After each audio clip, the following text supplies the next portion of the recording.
ഒരു ജോലിയുമില്ലാതെ യാർഡിൽ ശയനസുഖം അനുഭവിക്കുന്ന ഹെലികോപ്റ്ററിൻ്റെ വാടക ഇനത്തിൽ സംസ്ഥാന സർക്കാർ ഇതുവരെ ചെലവഴിച്ചത് എത്ര കോടിയാണെന്ന് അറിയാമോ? 33 കോടി രൂപയാണ് നമ്മുടെ സംസ്ഥാന സർക്കാർ ഇതുവരെ ചെലവഴിച്ചത്.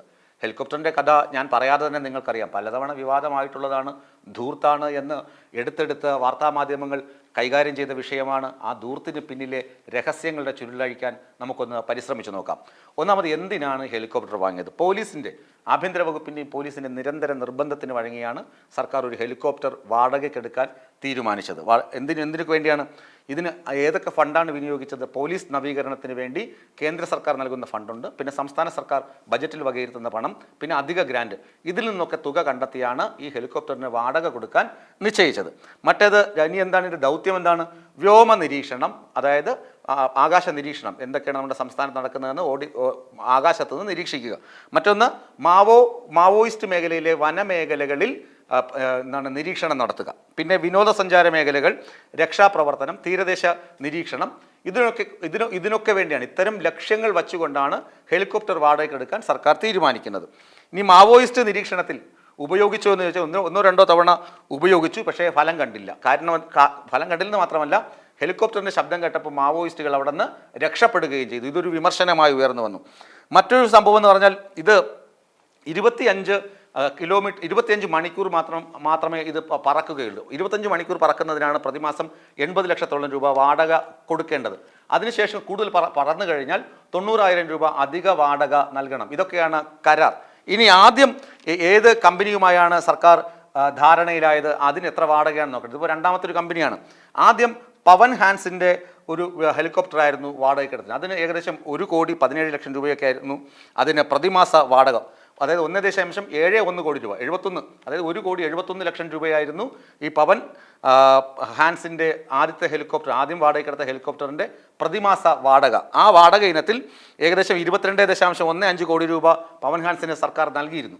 ഇനി കുടിശ്ശികയുള്ള 80 ലക്ഷത്തോളം രൂപ, 88 ലക്ഷത്തോളം രൂപ കഴിഞ്ഞ ദിവസം വ്യാഴാഴ്ച പ്രത്യേക, അതായത് ട്രഷറി നിയന്ത്രണങ്ങൾ മറികടന്ന് പ്രത്യേക അനുമതിയുടെ ഭാഗമായി ആ കമ്പനി കൈക്കലാക്കുകയും ചെയ്തിട്ടുണ്ട്. അപ്പോൾ പവൻ ഹാൻസുമായിട്ടുള്ള ബന്ധം അവസാനിപ്പിച്ചു. രണ്ടാമത് 2023 സെപ്റ്റംബർ മുതലാണ് ചിപ്സൺ ഏവിയേഷൻ്റെ ഹെലികോപ്റ്റർ വാടകയ്ക്കെടുക്കുന്നത്. അതിനകത്ത് 11 സീറ്റാണുള്ളത്, ഡബിൾ എഞ്ചിനുണ്ട്, പിന്നെ ഫ്രഞ്ച് മെയ്ഡാണ് ഹെലികോപ്റ്റർ. ഇന്ധനം, സ്റ്റാഫ്, അറ്റകുറ്റപ്പണി, പാർക്കിംഗ് ഫീസ് എല്ലാം കൂടിയാണ് 80 ലക്ഷം രൂപ പ്രതിമാസ വാടക. ഈ പ്രതിമാസ വാടകയിൽ 5 കോടി രൂപ ഏകദേശം ചിപ്സൺ ഏവിയേഷൻ്റെ ഹെലികോപ്റ്റർ ഇപ്പോഴും കുടിശ്ശികയുണ്ട്. ബാക്കി 80 ലക്ഷം രൂപ വെച്ച് മാസവാടകയുണ്ട്. ഈ എന്താണ് അടിയന്തര ഘട്ടങ്ങളിൽ നോക്കണം. അടിയന്തര ഘട്ടങ്ങൾ വരുമ്പോൾ ചീഫ് സെക്രട്ടറി ഒന്ന് ആവശ്യപ്പെട്ടാൽ എയർഫോഴ്സിൻ്റെയോ നേവിയുടെയോ ഹെലികോപ്റ്ററുകൾ പാഞ്ഞെത്തും. നമുക്ക് തീരദേശമുണ്ട്, ഹെലികോപ്റ്ററും നേവിയും എയർഫോഴ്സും ഒക്കെ തിരുവനന്തപുരത്താണെങ്കിലും കൊച്ചിയിലാണെങ്കിലും സമീപ പ്രദേശങ്ങളിലുണ്ട്. അവരോട് ആവശ്യപ്പെട്ട് കഴിഞ്ഞാൽ അടിയന്തര ഘട്ടങ്ങളിൽ അവർ ഹെലികോപ്റ്റർ എത്തിക്കുമെന്ന സാഹചര്യം ഉള്ളപ്പോഴാണ് ഇത് ഇപ്പോൾ ഇത്രയും വലിയ തുക 33.23 കോടി രൂപ വാടക നൽകി ഹെലികോപ്റ്ററുകളുടെ സൂക്ഷിക്കുന്നത്. ഇനി എത്ര തവണ ഇതിനകത്ത് വാന നിരീക്ഷണം നടത്തിയിട്ടുണ്ട്? കുറച്ച് സമയം, അതായത് ചില ഘട്ടങ്ങളിൽ ഇത് മാവോയിസ്റ്റ് മേഖലകളിൽ നിരീക്ഷണം നടത്തിയിട്ടുണ്ട്. മാവോയിസ്റ്റ് മേഖലകളിൽ പ്രശ്നമുണ്ട് എന്നറിയുമ്പോൾ നേരെ തൃശ്ശൂരാണ് ഇത് പാർക്കിംഗ് യാർഡുള്ളത്. അവിടെ നിന്ന് പറന്ന് തിരുവനന്തപുരത്ത് ആവശ്യമുണ്ടെങ്കിൽ തിരുവനന്തപുരത്ത് വരുന്നു, മറ്റ് മലബാർ മേഖലയിലേക്കാണെങ്കിൽ അങ്ങോട്ട് പറന്ന് പോകുന്നു, കോഴിക്കോടേക്ക് പറന്നു പോകുന്നു. ഇതാണ് ഒരു കണക്ക്. ഇത് 25 മണിക്കൂർ മാത്രമേ തുടർച്ചയായി പറക്കുകയുള്ളൂ. ആ പറക്കുന്നതിനാണ് 80 ലക്ഷം രൂപ. ഇങ്ങനെയൊക്കെയാണ് ക്രമീകരിച്ചിരിക്കുന്നത്. പവൻ ഹാൻസിന് മാസവാടകത്തിൽ 22 കോടി കൊടുത്ത കാര്യം പറഞ്ഞല്ലോ. ഇനി ചിപ്സന് 5 കോടി ഇതുണ്ട്. വയനാട്ടിൽ ഇതെവിടെയൊക്കെ ഉപയോഗിച്ചു? വയനാട്ടിൽ കഴിഞ്ഞ കാലവർഷക്കെടുതി ഉണ്ടല്ലോ, മഴക്കെടുതി വന്നപ്പോൾ ഇത് വിമാനം പറത്തി തിരുവനന്തപുരത്ത് നിന്ന് കോഴിക്കോട് വരെ പോയി രക്ഷാദൗത്യവും എയർ ആംബുലൻസ് ആയിട്ടൊക്കെ ഈ ഹെലികോപ്റ്റർ പ്രവർത്തിച്ചിരുന്നു. എന്നാൽ മേപ്പാടിയിലും ചൂരൽമലയിലും ഉരുൾപൊട്ടലുണ്ടായപ്പോൾ ഈ ഹെലികോപ്റ്റർ അനങ്ങിയില്ല. ഈ ഹെലികോപ്റ്ററിന് ഉള്ള കഴിവുകൾ പറയുന്നത് എന്തൊക്കെയാണെന്ന് പറഞ്ഞുതരാം. രാത്രിയിലും ഇത് പറക്കും. രാത്രിയെന്നോ പ്രതികൂല കാലാവസ്ഥയൊന്നും ബന്ധമില്ല.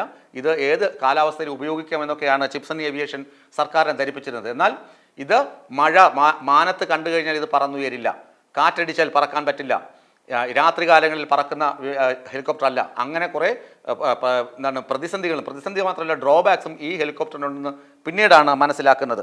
ചാലക്കുടിയിലെ ഹാങ്കറിലാണ് ഇത് പാർക്ക് ചെയ്തിരിക്കുന്നത്. ഞാൻ നേരത്തെ സൂചിപ്പിച്ചല്ലോ, തൃശ്ശൂർ. അവിടെ നിന്നാണ് ഇത് തിരുവനന്തപുരത്തേക്കും കോഴിക്കോടേക്കുമൊക്കെ പറന്ന് പോകുന്നത്. 11 സീറ്റ് ഉണ്ട്, 11 പേർക്ക് ഇരിക്കാം. ഒരു തവണയാണ് രക്ഷാപ്രവർത്തനത്തിന് വേണ്ടി ഇത് ഉപയോഗിച്ചത്. മാവോയിസ്റ്റ് മേഖലയിൽ ഇത് കൊണ്ടുപോയപ്പോൾ എന്ത് സംഭവിച്ചു? മാവോയിസ്റ്റുകൾ രക്ഷപ്പെടുകയാണ് ഉണ്ടായത്. പിന്നെ മുഖ്യമന്ത്രിക്ക് Z+ കാറ്റഗറി സുരക്ഷയുള്ളത് കൊണ്ട് മുഖ്യമന്ത്രി എത്ര തവണ ഹെലികോപ്റ്ററിൽ യാത്ര ചെയ്തുവെന്ന കണക്കുകൾ വിവരാവകാശ പ്രകാരം ലഭിക്കുകയില്ല. അത് പുറത്ത് പറയാനും പാടില്ല. കഴിഞ്ഞ ദിവസം നിയമസഭയിൽ തന്നെയാണ് ഈ കണക്കുകളും കാര്യങ്ങളും ഒക്കെ വന്നത്. ചോദ്യങ്ങൾക്ക് ഉത്തരമായി തന്നെയാണ് ഇതൊക്കെ പുറത്തു വന്നത്. ഇതിനകത്ത് ആരൊക്കെയാണ് പറക്കുന്നത്? ചീഫ് സെക്രട്ടറിയോ മന്ത്രിമാരോ DGPയോ അവരാരും തന്നെ ഇതിനകത്ത് കയറില്ല. മുഖ്യമന്ത്രിക്ക് കയറാം. പിന്നെ ഈ ആവശ്യഘട്ടങ്ങൾ ആരാണോ ആവശ്യക്കാർ അവർക്ക് ഇതിനകത്ത് കയറാൻ കഴിയും. മറ്റുള്ളവരാരും ഈ ഹെലികോപ്റ്റർ ഇതുവരെ ഉപയോഗിച്ചിട്ടുമില്ല. ഇങ്ങനെ ഉപയോഗിക്കാതെ സുഖശയനത്തിലിരിക്കുന്ന ഹെലികോപ്റ്ററിന് വാടക ഇനത്തിൽ നമ്മൾ 33 കോടി രൂപ ഇതുവരെ നൽകി. ഇനി പ്രതിമാസം 80 ലക്ഷം രൂപ വെച്ച് നൽകുകയും ചെയ്യുകയാണ്. ഇപ്പോൾ സർക്കാർ പറയുന്നത് പവൻ ഹാൻസിനാണെങ്കിൽ 1,71,00,000 രൂപ കൊടുക്കണമായിരുന്നു.